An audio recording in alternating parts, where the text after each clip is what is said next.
When I turned 21, I went to a casino that just opened up in Springfield, Massachusetts. I was living just north of there for the summer for an internship, and I went in with $20 thinking that, okay, worst case scenario, hey, like I'm only going to lose 20 bucks, not going to be a big deal. I'll see how long this can last. But that lasted for about 10 minutes until I was digging into my wallet and then running to the ATM to pull more money out. Little did I know it, but that night was a picture perfect example of how my trading was going to look like for years to come. Now, I know it may look like I just turned 21, but that was a few years ago. I'm about to turn 26 in a couple of weeks. The only difference from the next couple of years of my trading to that night and that gambling mindset that I had back when I was 21 and even before that, because prior to that, I was betting on sports and doing the exact same thing, just with different mediums, right? Sports, then it was the market, and then you take it to the casino. But at least in my trading, I was lucky enough to make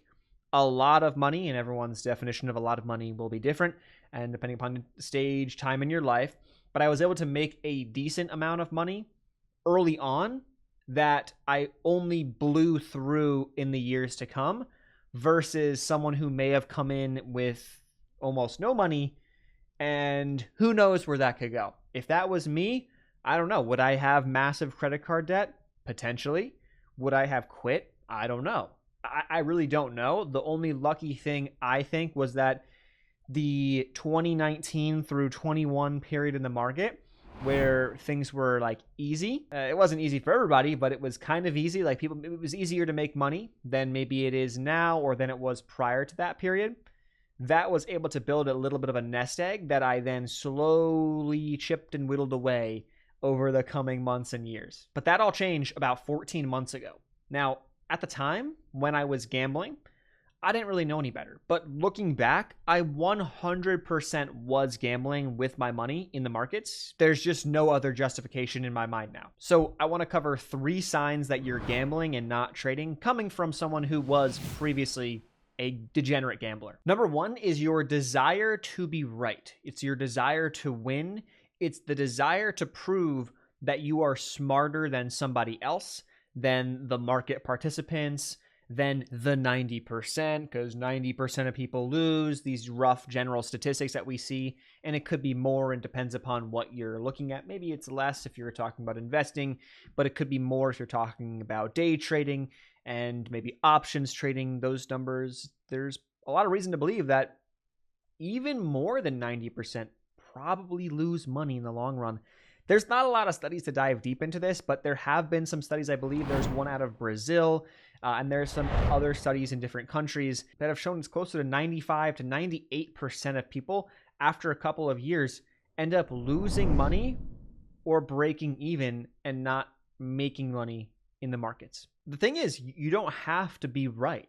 I am right 49% of the time, but I've been making money consistently with one strategy for over 14 months now. I used to think that I had to know more than other people and that I had to learn some sort of information or some sort of, skill or this or that. And it is a skill that you acquire and build over time.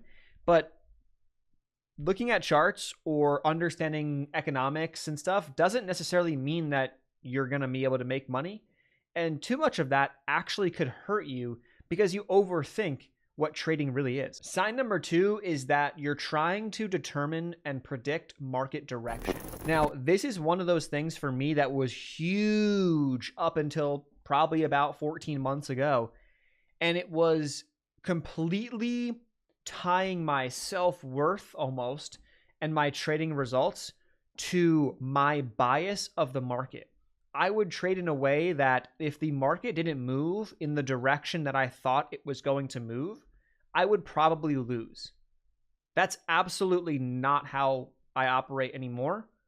I don't really care. It's obviously important which way the market's moving, but I take that information and then I just plug it into my strategy pretty much.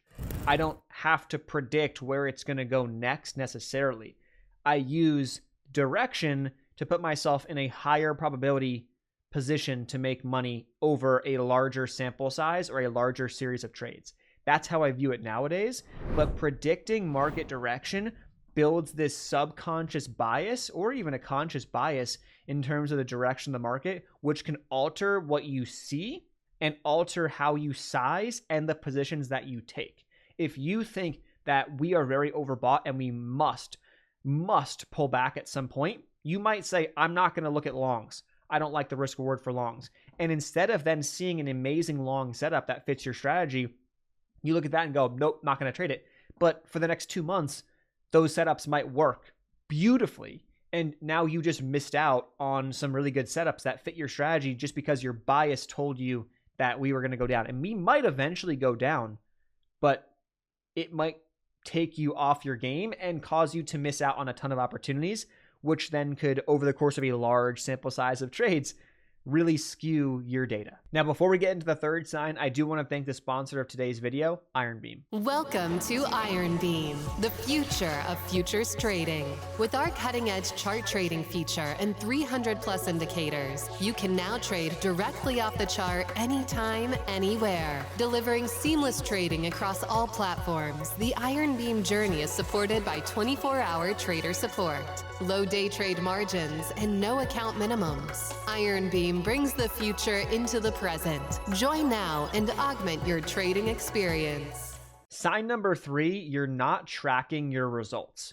This is something that I have started doing. I started doing actually before I really turned profitable for maybe 6 or so months. And I look back and I say to myself, was this a big piece? And I really do think it played a big role because it forced me to step back and understand what I was doing. I do believe that at some point over time, this would have probably clicked, but it probably clicked a lot sooner for me because I was looking at my data and tracking results. I had about 6 months of unprofitability that I was strictly tracking every single trade. Prior to that, I would say I was tracking. I would go through periods where I would track and then I wouldn't track, and I would be more interested in tracking when I was making money and less interested in tracking and journaling when I was losing money because I didn't want to go back and look at the mistakes that I made. And I think a lot of people probably do the same thing. But this is the low-hanging fruit. All you have to do is understand your win rate and your average risk reward. If you track those two things, which does not require you to pay tons of money for tracking services, it only requires you to just either literally, you could pull up a piece of paper, you can put it on an iPad, you can build out a spreadsheet, and once you exit a trade, just go back. Was it a win or a loss? Simple. And then you calculate your total winners versus your total losers. And then how much did you risk and how much did you make? Net. Not planned, but net. You could track how much you plan to make and how much you plan to risk. And if you make, if you deviated from those things, log that as well. That's, getting into the nitty gritties. If you just simply tracked your realized results, your realized losses versus your realized profits, you'll have some really good data that you can look back upon and see how your strategy is working. This is what gives you the confidence, because what I found was that I was operating with around a 50% win rate. And give or take a few percent up or down, it depends upon the period of time and whatnot. But for that 6 month span that I was unprofitable, that I was tracking everything. And of course, this does come after years and years of not tracking. Okay, so I started tracking for about 6 months prior to seriously becoming profitable. And then after that, we've been off to the races. But that 6 month span gave me the confidence to say to myself, well, yes, I'm not profitable. I see the light at the end of the tunnel. I see that we're getting close. We're right half the time. We just have to operate, or we have to make some adjustments on the back end to make sure that when we win a little bit bigger than our losers. And if we can get there, we'll be profitable. And 6 months later, we got there. And then it becomes a continuous game of trying to get a little bit better every day or every week, every month, or just perfecting the strategy to a degree. Because of course, it can only be so good. I understand that it's not going to be a 95% win rate. I'm not going to have a 5-to-1 risk reward, meaning that I'm going to be making 5 for every 1 that I lose. That's not going to be my realized results all the time. But if I can be 50% roughly and make 1.8 and for every 1 that I lose, pretty darn good. And that's actually been more like my stats so far in 2024, which I'm really happy about. I track everything with TradeZella. I'll leave a link to them down below if interested, but that's an option if you want to use them. It is something that I do pay for, myself included, and I think it's worth it, but ultimately, you can do this for free. Hope that was helpful. The point is to try to start thinking about trading more as a business or as a skill versus gambling where you have almost no control. You don't know what you're risking. You don't know what your reward is. You don't know what your win rates are. If you gamble long enough, I'm sure you can learn a lot of those things about yourself. But I do think that the market offers potentially a better opportunity to do that than going to a casino would. But people do it. Either way, thanks so much for watching. I'll see you guys in the next one. Peace.